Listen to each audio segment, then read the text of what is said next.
What's up, guys? I'm Shauna, aka the Melody Otaku. I think it's safe to say that music is what binds a storyline to the emotions it's trying to portray.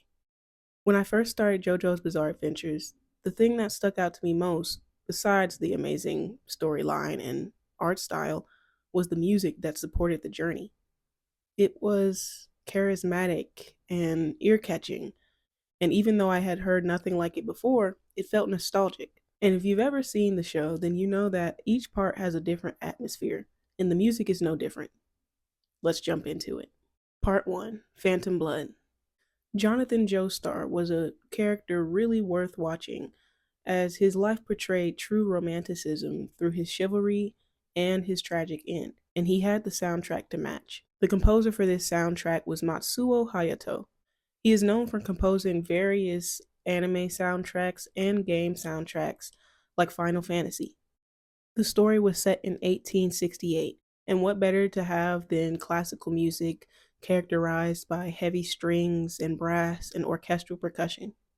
The music, along with the storyline, felt grand and old and perfect for the beginning of JoJo's Bizarre Adventures. Part 2, Battle Tendency. The amazing part about this show is its ability to shift settings and characters around the same storyline. Battle Tendency Part 2 of the story is set in 1930s New York City. With this change came the influence of technology, leaving the more orchestral music behind, although just as dramatic. This soundtrack can be characterized by its heavy synths, guitars, and drums, and was composed by Iwasaki Taku. I think he did a great job capturing the essence of this shift following Jonathan Joestar's grandson, Joseph. It was adrenaline pumping and perfect for a punk kid with a good heart like him. Part 3, Stardust Crusaders. Now, this is hands down my favorite soundtrack from the series, composed by Kano Yugo. This story opens up in Japan, set in the 1980s, following Jotaro Kujo, who is fated to travel the globe with his grandfather in an effort to save his mother. This is the soundtrack that made me really think that each part of this story was well thought out with the characters in mind.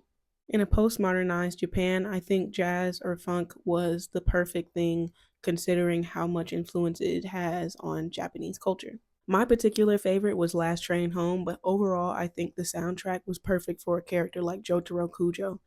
He was very stoic compared to the last few characters, so I think this was a great soundtrack for him.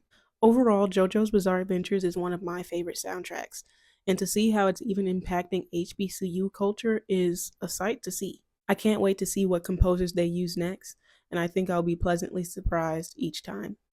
Thanks for watching. Peace.